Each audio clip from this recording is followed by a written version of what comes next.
transmissão agora no YouTube. Boa tarde a todos, comunicadores e ouvintes desse nosso momento do primeiro encontro baiano de educação do ensino de filosofia no ensino básico. Esse é o momento da gente discutir e refletir, né, em diversos aspectos aquilo que acontece no nosso estado referente à nossa área, que é a filosofia. E para iniciarmos a nossa comunicação, eu gostaria de convidar o mestrando do Prof. Filo, professor Eleandro de Carvalho, que é professor da Educação Básica na Bahia, na cidade de Amargosa. Ele vem também apresentar um trabalho muito importante, né? É um trabalho que visa o novo referencial curricular de filosofia para os anos finais da rede municipal de Camaçari. Esse é o meu. Esse é o de Ricardo, né? Ah, que está trocado aqui, desculpa. Na verdade, é o documento curricular referencial da Bahia, DCRB, e o pensamento medieval no século XVII, correto? Tá. Sim. Estava trocado ali. Certo. Então, podemos continuar com sua comunicação. Espero que ela alcance aí o público e que se torne um projeto importante para a educação na Bahia. Olá, boa tarde. Consegue me ouvir bem?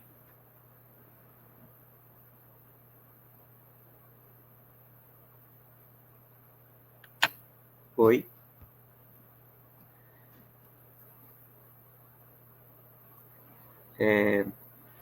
Então, vou começando aqui, falar um pouquinho sobre esse trabalho que está em fase de ensaio ainda, né, por conta da troca, né, do objeto da pesquisa também, e no decorrer, né, do mestrado, né, e das orientações, né, com o professor Matheus Pazos, nós vimos uma necessidade muito grande de falarmos um pouquinho a respeito do ensino da educação básica com as novas normativas, né, o novo currículo para o novo ensino médio, e observamos também algumas lacunas, né, existentes na DCRB.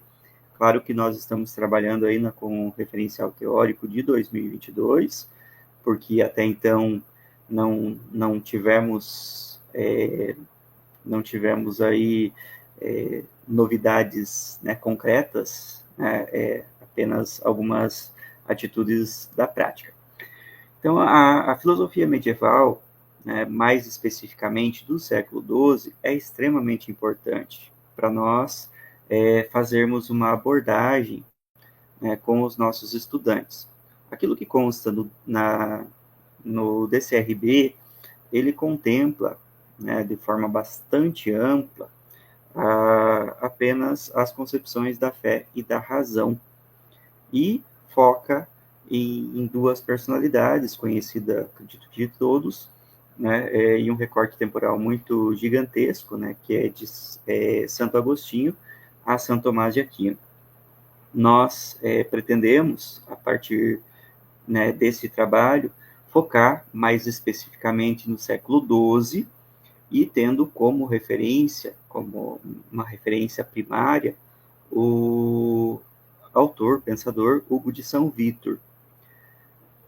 Para isso, nós fizemos toda uma análise, né, a contextualização, né, desse século, né, por que ele é tão fundamental, né, na história do pensamento ocidental.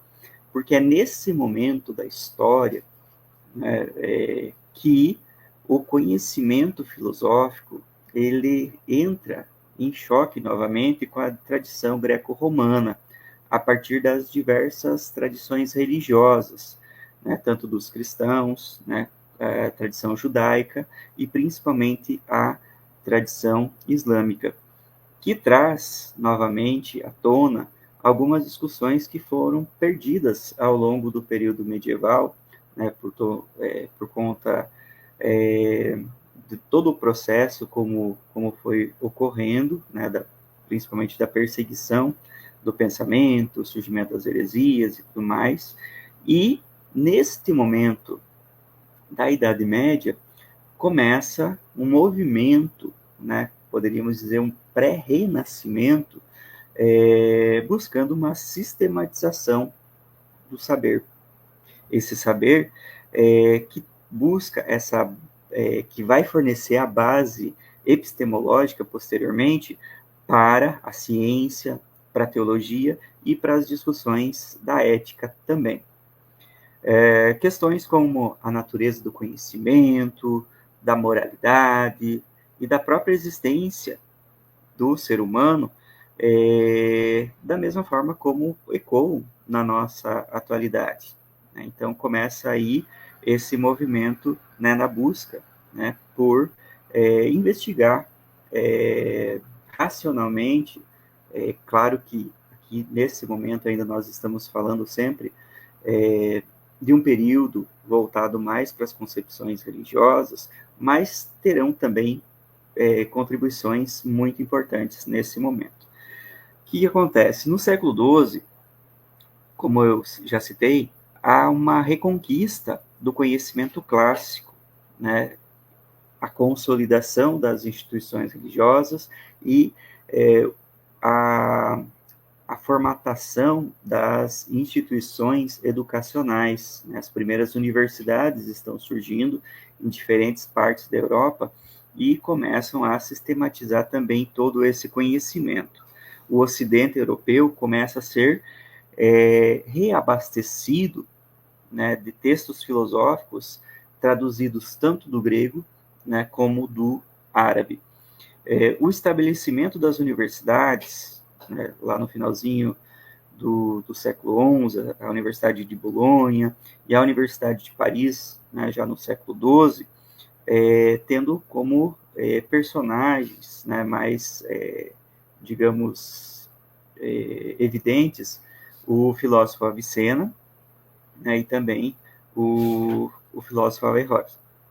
Né? Então, a lógica, a ética, a metafísica são, né, campos do conhecimento que vão influenciar pensadores como Santo Anselmo, São Tomás de Aquino, né? E por ser o século XII esse momento da efervescência intelectual, né, também vai contar com pessoas, né, personalidades como Pedro Abelardo, que vai ser o grande referencial do método escolástico.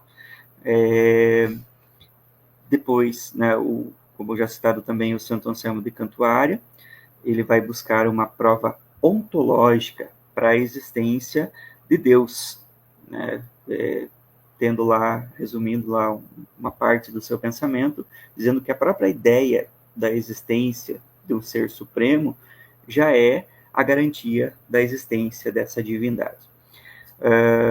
E aí, né, o que nós estamos nos dedicando nas leituras e trabalhando em cima é focar no filósofo Hugo de São Vítor. Por quê? Né? Porque o Hugo de São Vítor vai ser esse elo, né, que vai dar esse enfoque sistemático na educação e na mística. Ele, né, como a maioria dos pensadores do período, eles estão ligados diretamente às ordens eclesiásticas, e o Hugo de São Vítor, ele vai, né, tanto na sua contemplação mística, buscar também introduzir algumas concepções, principalmente no que se refere à leitura. Tanto é que a nossa obra principal é Didascalicon, né, sobre a arte de ler, né, que ele vai trabalhar as concepções da leitura, como fazer uma boa leitura, quais são as etapas dessa leitura, com os seus discípulos, né, dentro desse período e dentro desse contexto monacal. Pedro Lombardo com as suas sentenças, né? Enfim, né? Todos esses pensadores, eles vão proporcionar o reencontro com os pensadores clássicos, né? De modo principal com Platão e Aristóteles, né? Como já citei também, a partir do intermédio, né, da tradução dos textos gregos e árabes, né, por esses pensadores, focados principalmente nesses centros culturais. Aqui eu destaco a Escola de Toledo, né, desses tradutores, né. Então, teremos aí outras celebridades do pensamento ocidental do período medieval, como São Bernardo de Claraval, que vai buscar fazer essa intersecção, essa união entre a fé e a razão para justificar a fé, né, nessa busca da verdade divina, né, que era considerado uma verdade superior. Avicena e Al-Ghazali, né, vão tratar sobre a natureza de Deus, a criação e a eternidade do mundo. Temos o filósofo judeu também, Maimônides, né, que vai trabalhar na concepção de uma harmonização entre a filosofia greco-romana e a tradição judaica.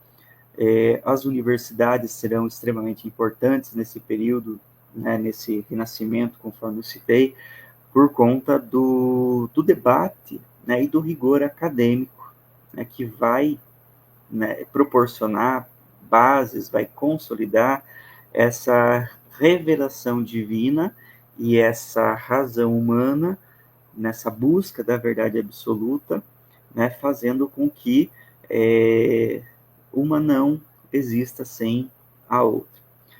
E aí, nessa busca, né, pelo conhecimento, nós encontramos as concepções de uma vida virtuosa, baseadas nas concepções, né, do bem, do mal, que era, né, também que foi desenvolvido, foi amplamente aprofundado nesse período do século XII, né, e séculos consequentes, concepções éticas e morais, né, que posteriormente vão influenciar a ciência, a política, vão influenciar no próprio processo do renascimento lá do século XV, XVI. Hugo de São Vítor, ele vai centrar as suas reflexões na experiência mística e na relação discreta com o divino, né? Buscando aproximar as vivências do indivíduo, as vivências religiosas dos indivíduos, né? E trazendo isso, né, na construção de um conhecimento mais sólido, né? Na construção de um conhecimento mais verdadeiro, a busca de uma verdade mais comprovada, digamos assim. Tratando do novo ensino médio, né, com os colegas, né, do mestrado, aí, a Luciana, o Ricardo, né, conhecem um pouquinho do meu trabalho e estão conhecendo o trabalho, né, um pouquinho reformulado também a partir de agora. O que nós temos do novo ensino médio, lá da Lei 13.415 de 2017? A proposta é bonita. A proposta diz que o ensino e a aprendizagem tem como objetivo fornecer uma formação mais ampla e alinhada às demandas contemporâneas. Porém, né, o que todo mundo esconde e o que nós sentimos na prática, na nossa vivência diária de sala de aula, é que há, não por parte nossa de professores, mas por conta de sistemas de governo, inclusive, o que nós poderíamos chamar de uma enganação, né, uma maquiagem, né, que é colocada ali para iludibriar. Por exemplo, né, a proposta do novo ensino médio propõe uma ampliação da carga horária, mas não é isso que aconteceu, né? Há uma redução de alguns campos do conhecimento, principalmente a filosofia, nesse contexto, e os assuntos, os temas, eles acabam ficando meio que nas entrelinhas, né, de forma geral, nas práticas de ensino. Outra forma, né, que os estados buscam burlar é com relação à formação dos profissionais. Né? Nem sempre o profissional está lá com uma formação específica, principalmente no que se refere aos itinerários formativos. O que acontece? Para complementar a carga horária de professores efetivos que têm a primazia ali para fechar a sua carga horária, eles acabam pegando infinitas disciplinas. Né? Eles acabam pegando disciplinas que são, muitas vezes, distantes até da sua própria formação. Né? E isso, de certa forma, tem afetado bastante a qualidade ou desenvolvimento do ensino, né? Principalmente no que se refere à proposta do ensino médio, que é das competências e das habilidades. Né? Eu, por exemplo, como docente, eu ouvi, né, de estudantes que professor X, que deveria trabalhar programação, por exemplo, estava trabalhando assim textos extremamente desconexos, né, e assim respostas muito óbvias dentro desse mesmo textos, né, e foge um pouquinho, né, claro que é um exemplo fora da filosofia, mas que dá para se aplicar tranquilamente nas vivências nossas, colégios afora, né, até porque a Bahia é muito grande, né, e tem também várias nuances aí para ser enfrentadas ao longo do tempo. E aí nós temos, né, essas competências e habilidades que elas estão atreladas à formação geral básica, a esses itinerários formativos, que outra forma que a gente poderia analisar de burlar o sistema é que diz que o estudante, né, que o aluno pode escolher aquilo que mais interessa para que ele possa aprofundar. Só que na realidade das nossas escolas, o que ocorre? É ofertado um currículo engessado, é ofertado poucas possibilidades ou quase nenhuma possibilidade, e o aluno, né, o estudante, acaba tendo que se vincular ao itinerário formativo que não lhe desperta interesse, que não dialoga com a sua realidade, com o seu contexto sociocultural principalmente, e também com as suas expectativas de profissionalização, se é que assim podemos chamar. Essa ideia da filosofia como um pensamento autônomo, ela fica em segundo plano sempre. Ela acaba deixando muito a desejar. Até porque a filosofia é colocada apenas como uma ferramenta e não como um fim. Né? Então, a filosofia está ali presente nos documentos norteadores como uma forma de justificar, né? Como uma forma de trabalhar elementos, né? Trabalhando a inter, a transdisciplinaridade, porém, na prática, ela acaba ficando muito refém de tudo o que acontece, principalmente dessa redução da carga horária, como eu já comentei. Então, a escolha do itinerário formativo, para mim, não passa de uma falácia, né? Não é o estudante que molda, né? Ele já vem pronto previamente e o estudante tem que se adequar àquilo que está sendo ofertado. E o mercado de trabalho, essa proposta, né, das competências, habilidades, da socialização, ele acaba ditando muitas vezes a regra. Né? Na cidade de Amargosa, né, que eu estou aí há aproximadamente 2 anos na rede de educação, nós vemos essa dificuldade, né, porque pouco se dialoga com a realidade dos nossos alunos, né, que ainda são uma cidade do interior, que existe uma industrialização meio que predatória, um comércio predatório, e esses alunos acabam sendo reféns desta realidade. Né? Acho que, assim, como um ensaio, em linhas gerais, seria mais ou menos isso. Claro que eu preciso aprofundar algumas discussões, aprofundar algumas leituras ainda, para fazer abordagens mais contundentes a respeito dessa proposta. Né? Mas, assim, a grande crítica que eu faço é essa deficiência que existe, né, na filosofia, nos documentos norteadores, né, porque a filosofia perde o seu caráter, né, de reflexão, de questionar toda a realidade vigente, né, dentro de um contexto contemporâneo, no qual exige-se mais, né, tantos avanços que nós temos que lidar, essa discussão, né, também do uso das tecnologias, né, das metodologias ativas e tudo mais, e acaba desfocando um pouquinho o papel central da filosofia.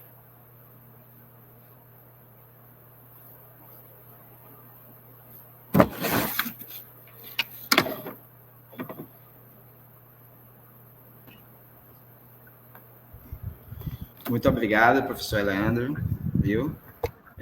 Tenho diversas perguntas, mas a gente vai fazer as perguntas ao final, os questionamentos ao final, certo? Você me abriu aqui a visão para muitas reflexões, que é o intuito da filosofia, né? Que é o intuito do nosso trabalho. Mas interessante, bacana seu trabalho, retomar aí os clássicos, né? Para poder fazer esse comparativo com a nossa educação na atualidade. Né? Isso é muito importante.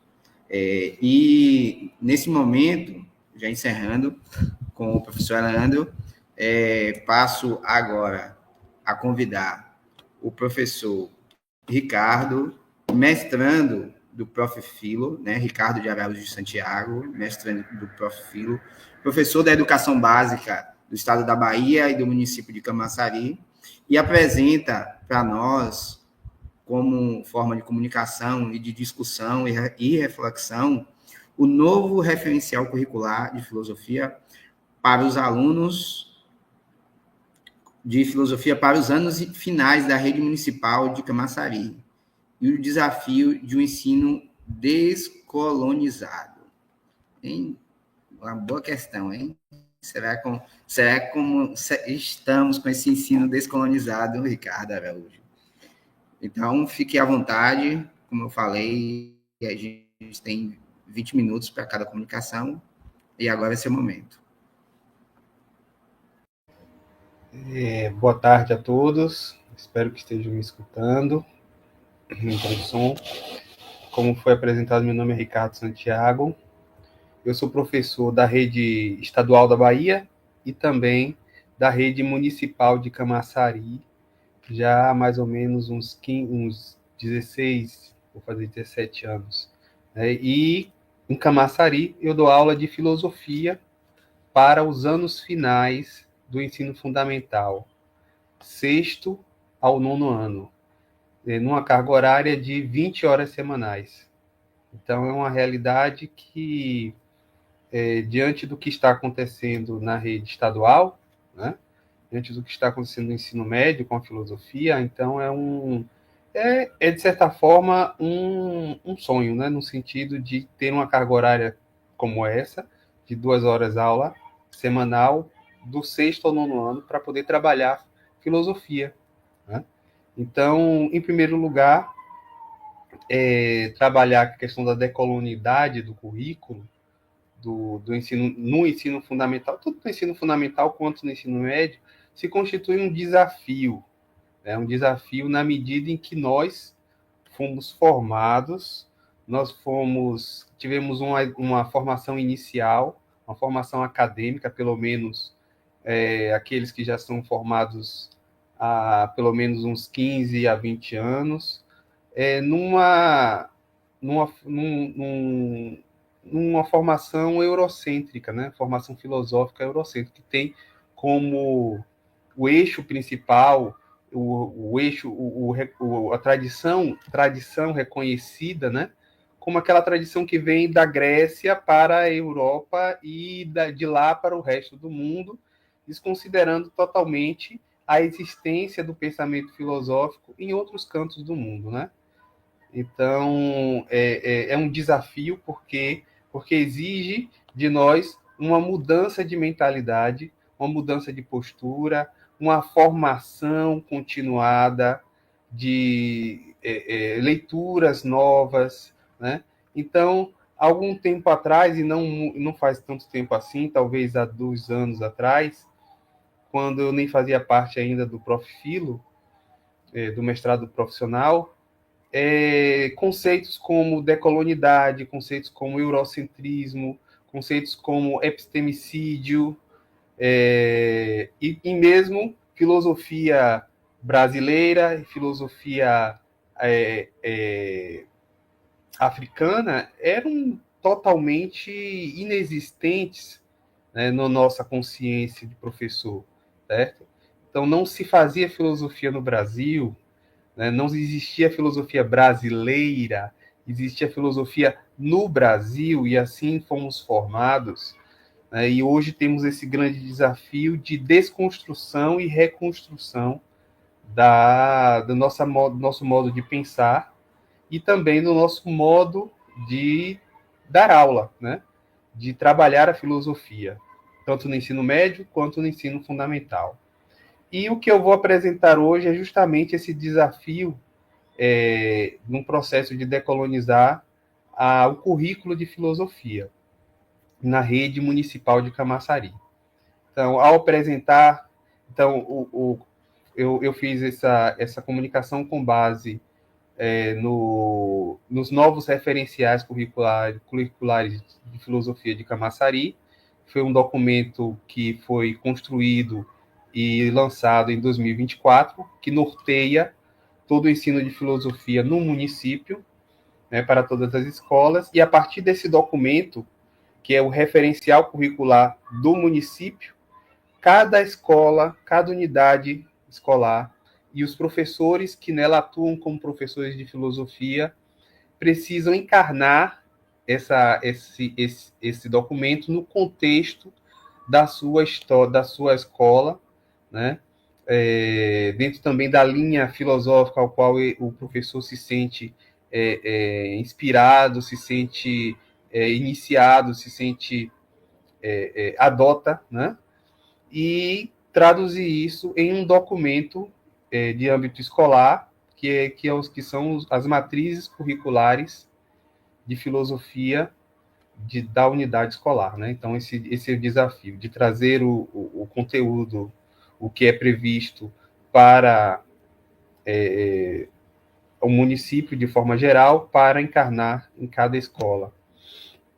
Então, uma das reivindicações dos professores de filosofia, quando se começou a reconstrução do referencial curricular de filosofia do município de Camaçari, foi a introdução de novos conceitos, né? Entre eles, o conceito de decolonidade. Então, foi, para mim, uma novidade, né? Então, trabalhar e ajudar na construção desse novo documento foi esclarecedor. Então, ao chegar no Profilo, tive a oportunidade de aprofundar os meus estudos, de aprofundar, me reciclar dentro desses novos conceitos, né, que na minha época de formação, na UFBA, nos anos 2000, aos anos 2020, 2005, não foi possível, não havia ainda essa discussão no meio acadêmico. Bem, ao apresentar a filosofia enquanto crítica de si mesma, como uma de suas principais concepções, o novo referencial curricular de filosofia abre espaço para o reconhecimento da diversidade de concepções filosóficas, sejam elas europeias, africanas, latino-americanas ou orientais. Introduz-se dessa forma, no ensino de filosofia de Camaçari, uma das primeiras reivindicações feitas pelos professores e professoras no início do processo de construção do documento referencial, um processo de decolonização do currículo. E este processo começa logo no início do texto do documento, chamado Marcos da Concepção, que é o texto introdutório do documento, onde se remonta à origem da filosofia, não apenas à Grécia Antiga, mas ao Egito, né? Ao Egito Antigo. E com essa correção histórica, remonta-se à origem da filosofia à África e à Grécia clássica conjuntamente, né? Onde na Grécia ela surgiu de forma sistemática, de forma com objeto de estudo próprio e com como um método específico, né? Mas ela surgiu, né, as raízes delas vão para além da Grécia, né? Estão na África, estão no Egito de maneira mais profunda, onde vários pensadores pré-socráticos foram beber a fonte do conhecimento, né? Babilônia também, enfim, buscaram esse conhecimento, buscaram esse aprofundamento cultural justamente no contato com outros povos, com outras culturas, né, da época. O Egito, que era uma superpotência em termos de conhecimento, em termos de todo tipo de conhecimento, de medicina, de filosofia, de história, né, um conhecimento acumulado de milênios, e que os gregos foram beber desta fonte, e que muitas vezes a matriz europeia, né, o eurocentrismo, tratou de tentar apagar, né, essa origem multicultural, essa origem compartilhada, não é, entre dos povos daquela região, e colocando só a Grécia como a fonte da filosofia, como o início da filosofia, como o chamado, como a gente estudava na época, o chamado milagre grego, não é? E a gente sabe que hoje que foi gestado ao longo de milênios de contato com a civilização, com as civilizações ao redor, especialmente o Egito. E segundo o texto, o dos Marcos da Concepção, a variedade de concepções filosóficas de todos os continentes pode estar imbricadas na formação do senso crítico. Então, dessa forma, se abre a formas de estudar filosofia para além da matriz europeia, reconhecendo as riquezas e as contribuições de outras matrizes, sob o título de novas filosofias, que está lá no documento, que eu tenho que eu tenho as minhas críticas a essa nomenclatura que se dá de novas filosofias, como se fosse algo, como se a filosofia em outros lugares, em outras matrizes, na África, na América Latina, no Brasil, no Oriente, de forma geral, fosse algo recente, fosse algo novo, né?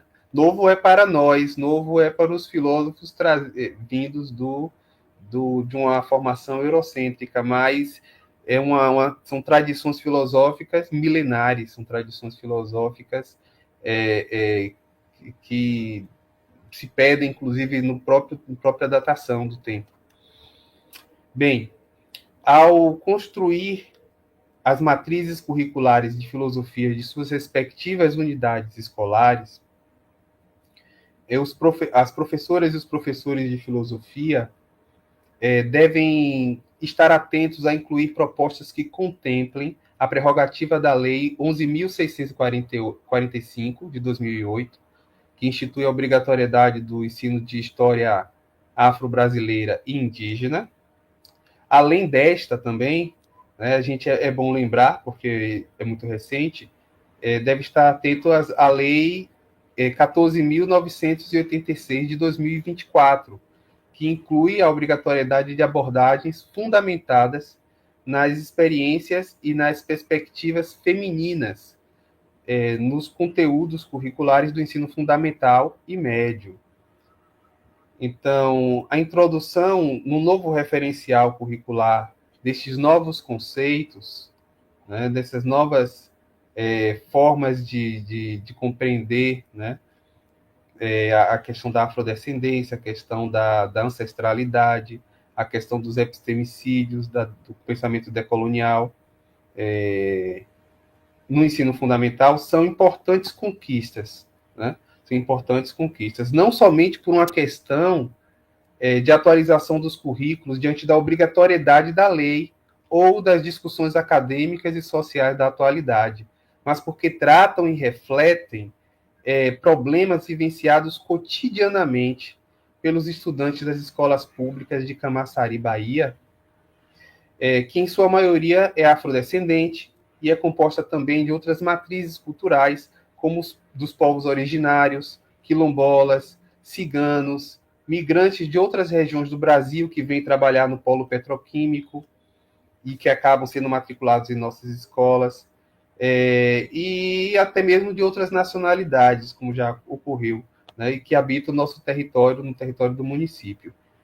E que esses jovens, esses estudantes, esses pré-adolescentes vivenciam a violência de gênero, a discriminação e o apagamento das conquistas femininas nas mais diversas áreas, na filosofia, nas ciências, na cultura, no trabalho, nas artes, né? Então, inclusive até nos esportes, as meninas às vezes são excluídas das atividades esportivas pelos professores de educação física, que às vezes vêm de uma mentalidade machista. Às vezes pegam-se os livros didáticos, encontram-se poucas, tanto de ciências quanto de artes, às vezes, e até da própria filosofia, encontram poucas referências femininas, né, e afrodescendentes que construíram o conhecimento ao longo do tempo, né? Então é importante retomar, é importante trazer isso para eles, é importante trazer novas referências para esses jovens. O processo de decolonização, contudo, não pode se restringir, se resumir à introdução de um eixo à parte, ou mesmo ao lado de outros eixos, como se tratasse de uma temática à parte, um enxerto dentro do currículo de filosofia ou da tradição filosófica. Não. A decolonização deve permear o currículo de filosofia como um todo, não como forma de substituir, não como forma de abandonar a tradição filosófica ocidental, na qual a maioria de nós, professores e professoras, fomos formados, mas de colocar em diálogo, de colocar como iguais, de colocar a filosofia de diferentes matrizes, as perspectivas filosóficas orientais, africanas, indígenas, latino-americanas, entre outras, sobre as temáticas abordadas na matriz curricular, né? Em pé de igualdade, em diálogo. O referencial curricular de filosofia nos permite ir além e propor como um dos objetivos a serem alcançados, desenvolver junto com os estudantes e com as estudantes, já que nós também precisamos construir isso dentro de nós, né? Uma postura filosófica decolonial, isto é, refletir filosoficamente problemas e temáticas numa perspectiva multireferencial. E tais objetivos constituem um desafio, um longo processo, não é fácil, não é de uma hora para outra, não é num estalo de dedos, visto que a maioria dos professores que hoje atuam no município tiveram uma formação inicial acadêmica e em filosofia quase que exclusivamente eurocentrada. Para que estes se concretizem, né, não basta enunciá-los num documento norteador inseridos na matriz curricular, é indispensável oferecer uma formação continuada que amplie a visão e as referências das professoras e dos professores. Devemos também nós desenvolver uma atitude decolonial. Pinheiro, Bárbara Carini, né, Pinheiro, diz que a colonialidade do saber impõe o saber europeu como marco referencial do conhecimento verdadeiro e avançado, tratando como inferiores e mesmo desconsiderando a existência de outras racionalidades, modos de compreender e interpretar o mundo, né? E a autora propõe pensar estratégias de superação destes padrões de colonialidade, reconciliando-nos com nossas histórias, epistemologias e identidades. E ao reconhecer saberes outros e trazê-los à apreciação e reflexão em sala de aula de forma não hierarquizada, de não colocar um acima do outro, o novo currículo incentiva os professores de filosofia e os estudantes a irem além das respostas oferecidas pela tradição de matriz europeia para os problemas filosóficos. Investiga-se, desse modo, com igual destaque, respostas de outras matrizes culturais e outros autores não europeus. E como é que isso implica, em termos práticos, né, na nossa prática? Posso pegar a título de ilustração, que, por exemplo, ao abordar em uma turma de 8º ano o conceito e o problema da busca da verdade, ou da busca da felicidade, por exemplo, nós podemos trazer a visão de Platão, continuar trazendo a visão de Platão, de Aristóteles, do estoicismo, do epicurismo, do cinismo, mas também o conceito de Ikigai, da filosofia nascida na cultura japonesa. Podemos também trazer a concepção de felicidade no Ubuntu, ok? Nascida na África, ou também, né, trazer o bem viver, o conceito de bem viver dos povos originários da América do Sul. E assumir uma postura colonial como a que se propõe significa ampliar, abarcar, resgatar, reconhecer, embircar outras epistemologias de outras tradições e seus autores. Né? Podemos pegar aí Ailton Krenak, podemos pegar vários outros pensadores e trazê-los, né, para a apreciação dos nossos estudantes. A proposta, né, do referencial curricular de Camaçari, e mais uma vez é necessário que se diga, não é substituir ou excluir a tradição filosófica de matriz europeia do currículo, mas ampliar os horizontes para além das linhas imaginárias que o eurocentrismo colonialista estabeleceu como fronteira geográfica e étnica do que pode ou não ser considerado filosófico. Né? Vamos acabar com as cercas embandeiradas que separam os quintais, né, do que é filosofia e do que é o quintal da filosofia, né, e colocar em pé de igualdade. Então, o novo referencial, terminando minha fala, o novo referencial traz essa proposta de um processo de decolonização multireferencial, trazendo a multireferencialidade, ou seja, trazendo com diferentes matrizes, a resposta é que diferentes matrizes, diferentes autores, de diferentes continentes, e, claro, especialmente para nós aqui, autores afrodescendentes, autores dos povos originários, trazem para as respostas, para as perguntas filosóficas que a tradição filosófica, né, traz para a gente, que a tradição filosófica propõe, não só a tradição filosófica europeia, mas a filosofia no sentido humano, né, no sentido de disposição humana para o pensar de forma racional, questões que agitam o coração humano desde que a humanidade surge, né? Quem somos nós, quem somos, de onde viemos, para onde vamos, qual o sentido da vida, o que é felicidade, o que é o amor, o que é ética, qual o melhor comportamento, como o homem deve ser educado, enfim, questões que permeiam aí a nossa mente desde que nós nos reconhecemos enquanto seres humanos. Então, termino minha colocação e espero que tenha sido útil para quem estiver ouvindo.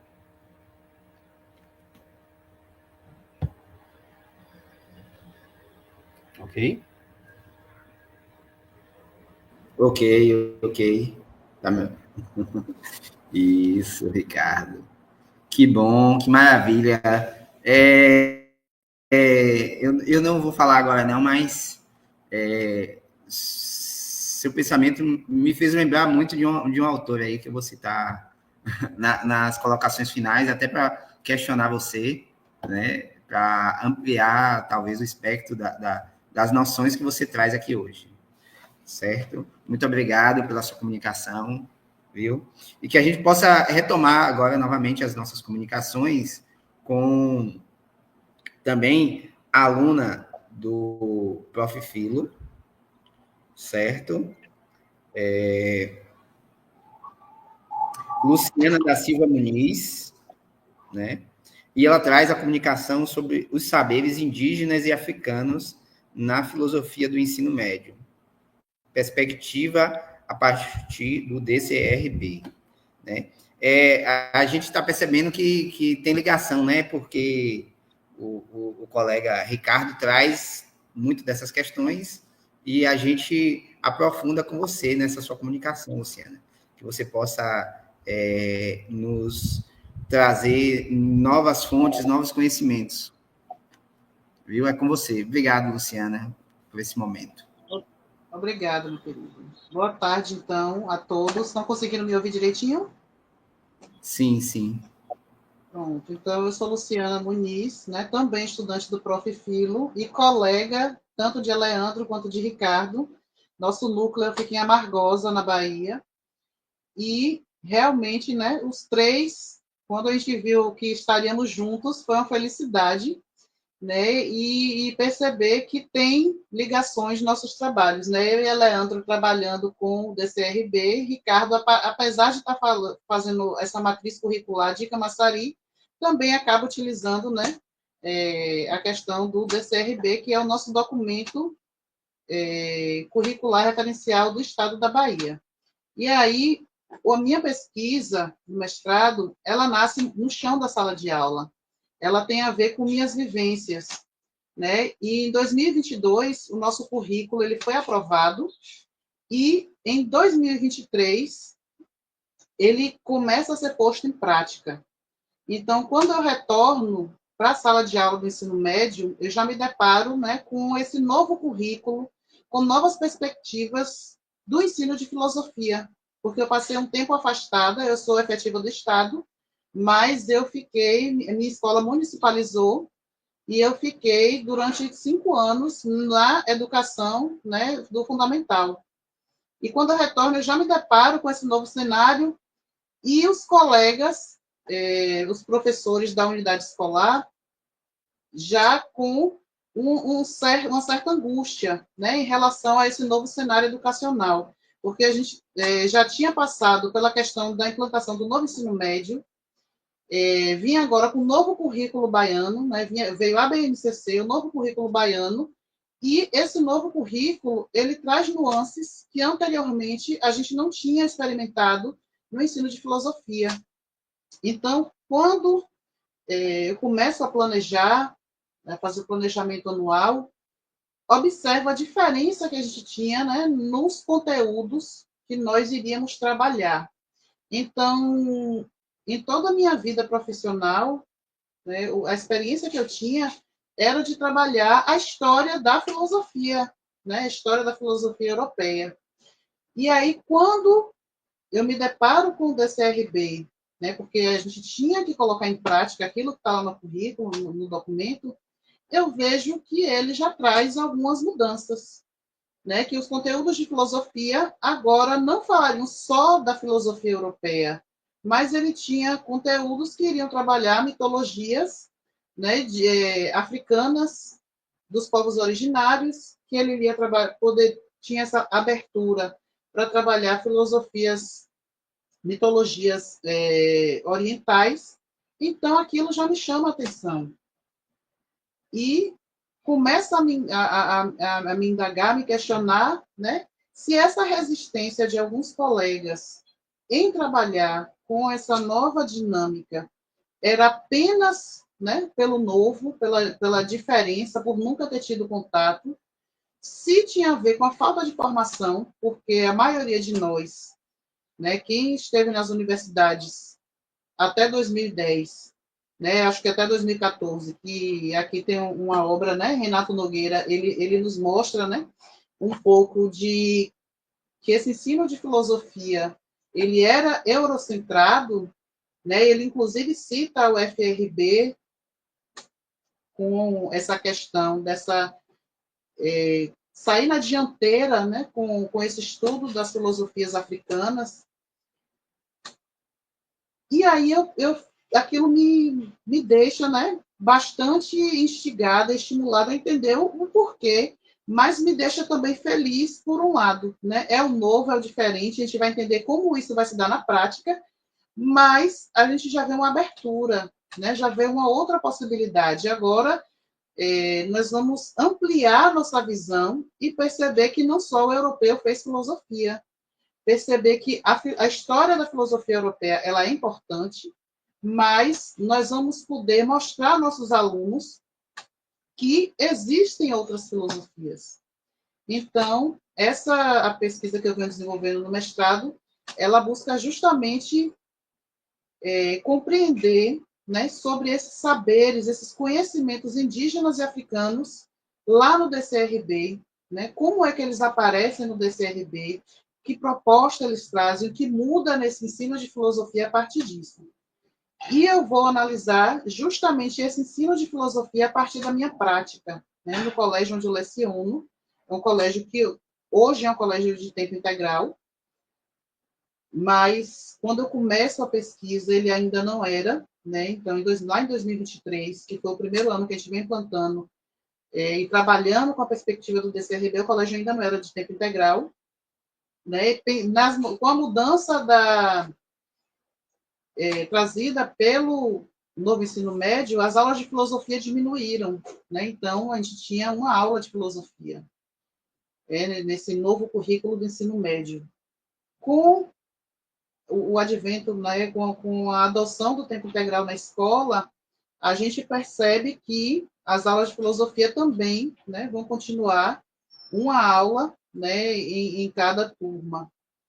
Então, a gente se pergunta, um currículo, né, que tem essa possibilidade, mas como é que a gente vai fazer isso, né, em uma aula? Né? Como é que a gente vai trazer essas novidades para esses alunos? Como é que esses alunos vão estar filosofando, né, com todas essas novas questões em apenas uma aula? Mas essa pesquisa, ela vem buscando justamente isso, né? Compreender como esses conhecimentos, tanto dos povos originários do Brasil, quanto desses povos da diáspora africana, como é que eles estão presentes nesse currículo Bahia, né? Especificamente para a disciplina e componente curricular de filosofia. Então, eu vou estar analisando desde a implementação do DCRB na escola, em 2023, até o ano letivo, né, de 2025, porque a gente passa por um momento, né, de diferença. O DCRB é aprovado em 2022, ele começa a ser implantado em 2023, né, então foi nosso primeiro ano. Né, 2024, a gente já tem toda aquela questão e a reestruturação do novo ensino médio, ela vai nos trazer uma outra mudança. Né? Agora, esse novo ensino médio, que foi reestruturado no ano passado, com essa Política Nacional do Ensino Médio, a partir da Lei 14.945, ela já vai trazer, nesse novo formato, 2 aulas de novo, né, de filosofia. Vai ter esse retorno a 2 aulas. E aí, o que a gente vai entender, né, nesse projeto? Buscando analisar nessa pesquisa como é que esse DCRB vai promover a difusão desses conhecimentos e saberes indígenas e africanos a partir desse currículo da Bahia, do DCRB. E também, que contribuições ele vai trazer para descolonizar esse currículo baiano, né? Será que esse DCRB ele realmente contribui? Ele tem mudanças?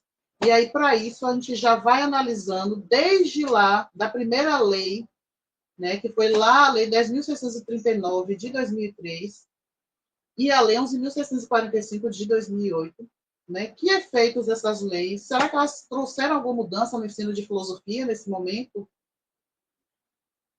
Se isso também respingou, se trouxe algo no novo ensino médio, na BNCC, no DCRB, né? O que todos esses eventos vão mudar no ensino de filosofia? Outro ponto que estaremos discutindo é a ocorrência dessas inovações para o ensino de filosofia a partir do DCRB. Que inovações foram essas, né? O que muda? O que vai ampliar esses horizontes para esses educandos no ensino de filosofia a partir do DCRB? E esse currículo baiano, que é orientado, né, que nós temos a referência a partir do DCRB, ele vai ajudar a nosso alunado a ser protagonista, a perceber esse protagonismo africano, indígena e afro-brasileiro, porque, como o Ricardo vinha tratando na fala dele, essa questão de descolonizar os currículos é algo muito importante, porque Imagine que durante toda a nossa história nós tivemos currículos, né? Nossas salas de aula, os planos de ensino foram todos fundamentados, né, no eurocêntrico, na visão do outro. E a oportunidade, a gente vem analisando e percebendo o grande número de pesquisas, né, trazendo outros olhares, porque a gente precisa se reconhecer. Né? Nosso aluno, quando ele está vendo um assunto e ele se reconhece, né, tem toda uma diferença. Então, será que esse currículo ajuda ao reconhecimento desse protagonismo africano, afro-brasileiro e indígena? Outra questão também, nesse projeto, que eu venho desenvolvendo no mestrado, é auxiliar a promover essa diversidade desses saberes, né, a partir do meu produto. Né? O PTT que eu estou elaborando são 3 sequências didáticas, e nessas sequências didáticas, ao longo do ano letivo, nós vamos estar privilegiando, no primeiro momento, na primeira unidade, os povos originários, e todas as 3 sequências didáticas, a busca é tentar desconstruir algo que está posto como folclórico, por exemplo. Na primeira unidade, uma data comemorativa seria o 19 de abril. Então, a ideia é, a partir dessa sequência didática, nós desconstruirmos a visão folclorizada, né, que se tem do indígena. Na segunda unidade, a proposta é trabalhar com o dia 25 de maio, e para que a gente tenha uma outra visão dos povos africanos, né, para que a gente perceba que os povos africanos são povos que também têm uma cultura importante, potente, e que tem muito a nos ensinar. E na terceira unidade, o 20 de novembro, né, a sequência didática estaria organizando para a gente entender o protagonismo afro-brasileiro que durante séculos nos foi negado. Então, como é que eu estou desenvolvendo isso? A partir de análise documental, né, da análise das legislações, os documentos da escola, o PPP da escola, né, para entender como é que essa escola vinha desenvolvendo, se ela tinha essa preocupação com essa questão étnico-racial. Além disso, também com análises de referências que são muito importantes para o meu trabalho, que foram os primeiros contatos que acabaram me levando a delinear o trabalho dessa forma, né? Um que eu já mostrei a vocês, que é essa obra de Renato Nogueira, né? Importantíssima, e que abriu meus olhos, né, para várias questões. Citado pelo próprio Renato Nogueira, aqui tem um texto do antropólogo Eduardo Viveiros de Castro, né, que ele fala do perspectivismo ameríndio, e o próprio Renato Nogueira usa essa ideia de Eduardo Viveiros para analisar também a questão indígena, e, por fim, Silvio Galo, né, com a metodologia do ensino da filosofia, que ele vai estar me auxiliando nessas questões da produção do meu produto, das sequências didáticas, né, a forma como o Silvio Galo propõe, né, metodologicamente as aulas de filosofia. Então, eu estou analisando, né, além da observação participante, também venho produzindo materiais desde 2023, né, antes mesmo de começar o mestrado, eu já vinha com essas inquietações e já venho, né, guardando materiais, fotografias, né, as produções que nós fizemos nos projetos, e de lá para cá, incorporando todos esses dados, né, junto à pesquisa para serem analisados e trazer os resultados para vocês, né, para o público, para a comunidade acadêmica. Então, que resultados eu venho esperando com essa pesquisa? Evidenciar a pluralidade cultural e as questões étnico-raciais, pois o DCRB nos oferece essa possibilidade de, nos conteúdos de filosofia, trabalhar essa questão da diversidade epistemológica. Além disso, também destacar nos conteúdos outras filosofias, sabedorias diversas, para as discussões filosóficas, né? Além dessa visão que nós já temos, né, uma longa tradição, a visão eurocêntrica, que esteve sempre consolidada nos currículos anteriores ao DCRB. Então, é algo que Não, essa visão eurocentrada, ela vem desde lá de Brasil colônia, né? Desde quando se institui o ensino de filosofia no Brasil, aqui desde os primórdios, né, da nossa colonização, até muito recentemente, né? E existem críticas, sim, ao DCRB, a gente não pode negar, mas é importante a gente ressaltar e a gente se apegar ao ponto que ele nos possibilita ampliar essa visão, né? As críticas existem, elas devem ser feitas, mas o que eu quero trabalhar, o que eu venho trabalhando, é analisar, poxa, eu tenho essa possibilidade, o que, que eu faço com essa possibilidade? O que, que eu posso fazer? O que, que eu posso melhorar? O que, que eu posso trazer para o meu aluno, enquanto ampliar os horizontes dele e ele perceber que aqui no Brasil nós tivemos, sim, pensamentos, conhecimentos produzidos, sabedorias que vieram tanto dos povos originários dos indígenas quanto dos africanos. Só para. Acho que eu já estou finalizando. Então, atualmente, minha turma, a gente já está no terceiro semestre, né? Então, nós estamos nos organizando para a qualificação e eu já venho delineando que no primeiro capítulo eu vou estar discutindo, né, da minha dissertação, a questão da filosofia e do seu ensino. E aí minha ideia é pegar a partir, eu tinha pensado inicialmente pegar a partir do DCRB, mas como eu falo, eu acho que é muito importante a gente compreender essas legislações anteriores, né, a Lei 10.639, que é lá de 2003, então eu coloquei como esse histórico começar a partir da Constituição de 88, né? Passar pela LDB, vir por essas leis, a 10.639, a 11.645, entender o advento do novo ensino médio, né? Até a gente chegar no DCRB, né? E ampliar a discussão a partir daí. No segundo capítulo, trabalhar sobre os conhecimentos indígenas nas aulas de filosofia. No terceiro capítulo, trabalhar sobre as filosofias africanas na sala de aula. E no quarto capítulo, trabalhar sobre as práticas de ensino com essas sequências didáticas filosóficas, essas 3 sequências que eu já falei para vocês, que nós vamos estar desenvolvendo ao longo do ano letivo. Então, né, mais ou menos isso. Eu acho que o meu tempo já está chegando ao fim. Nos questionamentos, eu espero responder as dúvidas de vocês. Obrigada. Estou no aguardo.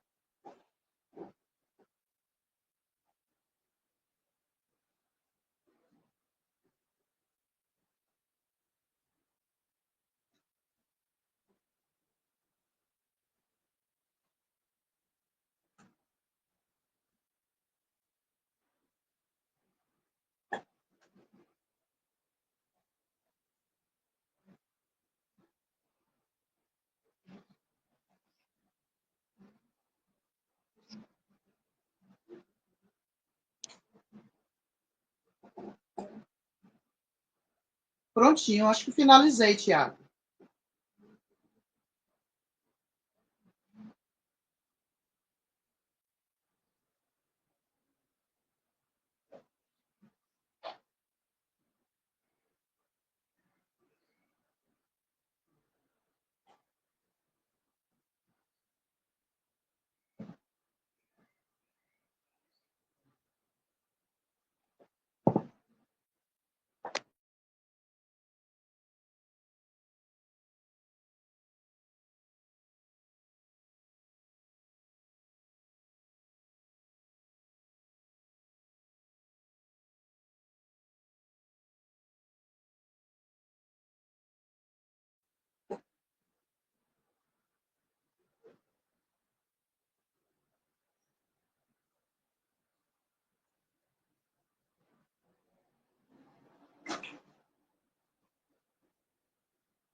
Finalizei já, Tiago.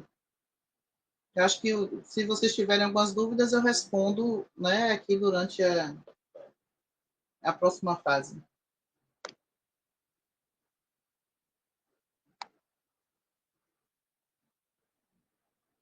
Certo, ok.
Eu estava aqui olhando as perguntas, mas eu não tinha entendido que era para mim, gente. Desculpe, é porque eu estou aqui no celular, que o computador, a câmera não está funcionando.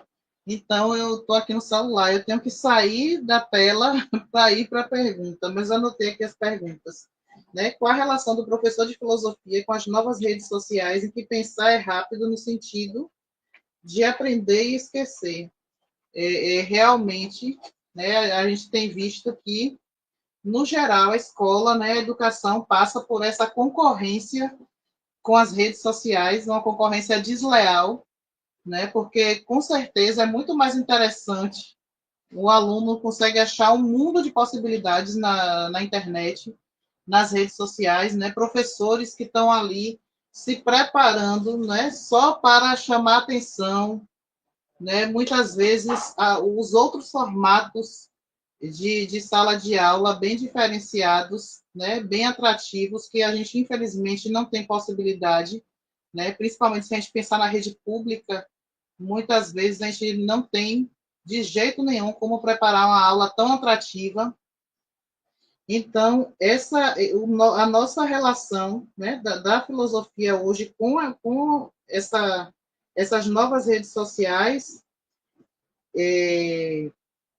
vai muito no sentido da gente buscar mesmo no estudante essa criticidade, né? Proporcionar que ele compreenda a importância em ser reflexivo, em ser crítico, em ele conseguir compreender aquilo que está, né, circundando ele, aquilo que está em volta dele, porque muitas vezes os meninos não conseguem fazer associações que para nós, né, seriam básicas, porque eles têm tanto anseio em estar nessas redes sociais, né, estar no celular, e inclusive, mesmo com a nova lei, né, da proibição do celular, eu tenho percebido que às vezes eles parecem estar mais angustiados, ansiosos para a aula acabar, né? Talvez para ir entre uma aula e outra já conseguir pegar o celular. E às vezes eles falam, professora, né? Tem alguns que são curiosos e gostam de assistir, né? Vídeos. Mas eu vi esse assunto em tal lugar e eu assisti um vídeo e no vídeo tinha mostrando, né? Tinha mostrando um mapa, mostrando um trecho de um filme, mas para a gente conseguir se organizar, né? E fazer uma aula com todas essas coisas acaba sendo complicado. Né? Nem todas as escolas têm todo esse acesso, né, para a gente conseguir concorrer com essa rede. Mas eu acho que quando a gente consegue mostrar a esse aluno a importância dele se posicionar, dele compreender tudo que está à sua volta, e ele compreender que muitas vezes as redes sociais não querem que ele entenda, né, o que está em volta dele, que as redes sociais não querem que ele reflita, né, já é algo bem positivo. Mas, infelizmente, essa concorrência é dura. Né, é algo que um professor isolado não conseguiria isso. Né, é algo que é um trabalho conjunto e um trabalho que a gente não vai conseguir de uma hora para outra, né, porque foi todo um tempo para que esses alunos começassem a perceber que é mais interessante para ele o que a rede social oferece do que o que está dentro da sala de aula. Mas ainda bem que nós temos alunos que vão na contramão, né? Tem alguns que já conseguiram compreender, não, é importante mesmo ter proibido o uso do celular em sala de aula, porque agora a gente consegue focar, mas eu vejo, pelo menos na minha realidade, ainda é uma minoria, né? Ainda é uma minoria de alunos que entendem essa importância, né, e entendem que com as redes sociais, né, com esse todo esse processo, eles realmente, como eles mesmos falam, eu gravei o conteúdo para a prova, a senhora explicou aqui, passou a revisão, eu gravei, passou ali a prova, né, passou a avaliativa, não lembra de mais nada. E aí, quando a gente pergunta, quando vê, pega uma questão do Enem para resolver, e a gente viu esse assunto, aí o professor, misericórdia, né? Imagine, a gente viu o assunto lá na primeira unidade, lá na primeira semana de aula, mas o aluno não lembra mais. né? Mas se for algum assunto da rede social, com certeza ele lembra, né? Então, nós estamos numa situação difícil. Se nós somos professores de TikTok, o conteúdo, né, que nós formos parar para analisar, pelo menos eu vejo assim, o que a gente tinha de disponibilidade de aulas semanais estava obrigando a gente a tentar ser um professor TikTok. Eu não levaria jeito, mas a gente percebe que não dá para o aluno fazer uma reflexão, né, fazer uma análise, porque realmente, pense aí, a gente pegar um conteúdo aí que Leandro veio trazendo para a gente trabalhar a questão medieval, né, trabalhar isso em algo muito rápido, né? É impossível a gente conseguir fazer essa análise. Não sei se te respondi, mas deixa eu olhar aqui se tem mais alguma coisa. É só isso mesmo, Luciana. Muito boa a sua reflexão, né? A gente teve alguns problemas técnicos, mas muito boa a reflexão. Pena que não vai dar para me fazer outras perguntas, mas eu vou direcionar aqui alguns conhecimentos até para partilhar com vocês. Ricardo, o seu trabalho muito interessante e me fez, como eu falei, né, me fez lembrar de Hannah Arendt, que ela tem um texto chamado Crise na Educação, em que ela busca justamente refletir sobre a questão da autoridade no processo de construção da educação, né? Que por muito tempo a gente sabia onde estava enraizada a educação, né? Qual era a autoridade. E para os gregos não tinha problema nenhum, eles, no tempo deles, dizerem assim, eu fui me educar lá com os egípcios, porque eles viam os egípcios como autoridades do conhecimento naquele momento. Né? E era até uma grandiosidade para eles falarem isso, né? Citarem isso nos seus textos, né? Então você tinha grandes filósofos que citavam as suas experiências nesses lugares. Então a autoridade estava dada. Talvez hoje a gente tenha essa crise porque talvez justamente aquilo que aponta Hannah Arendt, de que a gente não sabe onde é que está a autoridade. Então a gente vai ter que fazer talvez um pouco como os iluministas, né? Retomar um pouquinho lá na Idade Média, né? Nessa consolidação desse conhecimento que nos formaliza hoje. E é tanto que o trabalho do professor Leandro me fez lembrar também um pouco de Camões, porque Camões ele tem um livro, né, sobre a ratio, né, a razão. Então é um livro que institui justamente o pensamento, né, que é consolidado para a educação, que foi consolidada quando os europeus chegaram aqui, né? Porque eram os sacerdotes que instruíam as pessoas aqui, né? Então, essa consolidação veio também um pouco da Idade Média, dessa estrutura que a gente ainda não conseguiu, talvez, se desacorrentar, né? Dessa estrutura, desse modo, né? Da sala de aula, que ainda é aquela estrutura da Idade Média ainda que a gente tem, né? De que o professor está ali... E talvez a gente não vá conseguir sair disso e ultrapasse isso no sentido de que as redes sociais elas fazem, né, esse processo que a Luciana faz, mitiga o conhecimento, que você vai mitigando ali ele e você não tem um aprofundamento. Né? Hoje a gente tem esse grande problema de que, e ainda mais a gente que é da área de filosofia, com tanto conhecimento produzido, né, inclusive para além da nossa área, né? Porque a gente produz conhecimento, esse conhecimento se consolida, se transforma em outra coisa, para a gente tá ok, tá beleza, mas a gente tem esse problema na educação básica hoje, de que a gente, por conta de a gente produzir muitos conhecimentos no sentido de elementos da filosofia, produzir conhecimentos de diversas áreas e eles se consolidarem em outras coisas, a filosofia foi ficando pequena e parece que ela foi perdendo a importância e a gente acaba hoje no ensino com 1 hora aula, né, como aponta a Luciana.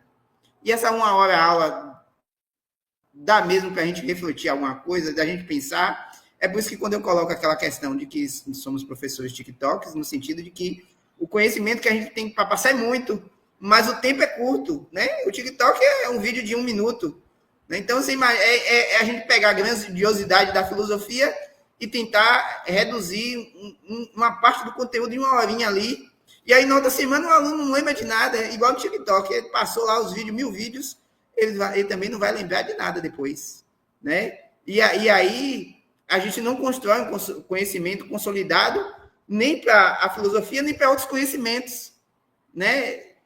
Para outros conhecimentos, e a gente fica nessa vazão, né? Nessa tentativa, que na verdade, uma coisa que Luciana aponta, que é bem importante. Né? O novo ensino médio aumentou a quantidade de aulas, mas não valorizou aquilo que era necessário para o aluno desenvolver a sua autonomia, né? O seu percentual. Então, talvez, aquele problema que Hannah Arendt traz, que Ricardo vai dissolvendo aí, né, nos diversos pontos, e que Leandro se concentra lá na Idade Média e traz para a realidade hoje, seja algo importante da gente refletir para que a gente possa pensar o futuro, né? Pensar para além daqui e tentar construir verdadeiramente algo sólido e bom.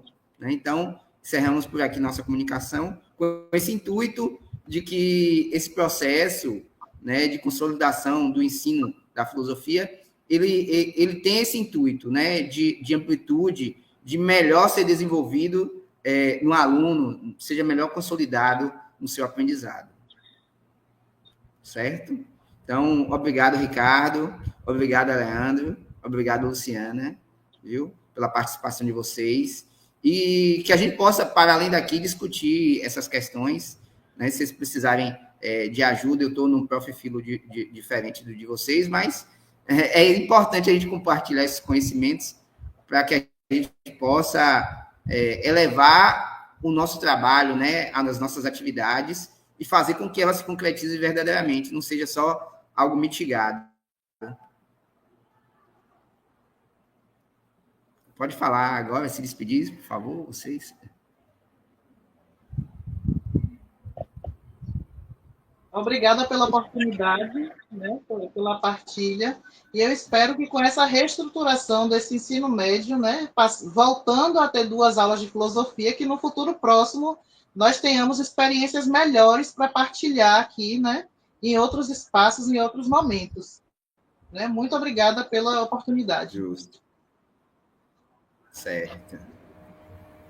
Agradeço a oportunidade de expor o trabalho. E, assim como a Luciana, espero melhores dias para o pensamento filosófico, para a juventude, né, para a nossa juventude, e para nós, enquanto professores, não só de filosofia, mas, enfim, os professores do ensino básico, né? Que nossa categoria, nossa luta, nossa relevância social seja reconhecida, e que, né, possamos ajudar nossos estudantes a se tornarem cidadãos mais conscientes, mais reflexivos, mais críticos, né, menos sujeitos à manipulação e a outros tipos de idiotização. Boa tarde para todos. Agradeço o Thiago pela condução dos trabalhos, né, os colegas mesmo, né, e companheiros de mestrado. Muito oportuno, né, essas discussões, né, e sempre entendendo também que a sala de aula não é homogênea, né, a sala de aula tem poliversos ali, né, que se confrontam, se chocam, e nós temos que trabalhar com todo esse arsenal, né, que nos é dado, e mais os desafios que são propostos, né, não digo nem diariamente, né, a cada instante, né, cada respiração é uma surpresa diferente, né, mas é importante, né, esses momentos para que nós possamos fazer essas reflexões também a respeito do nosso próprio papel enquanto formadores e em processo formativo. Né. Gratidão a vocês.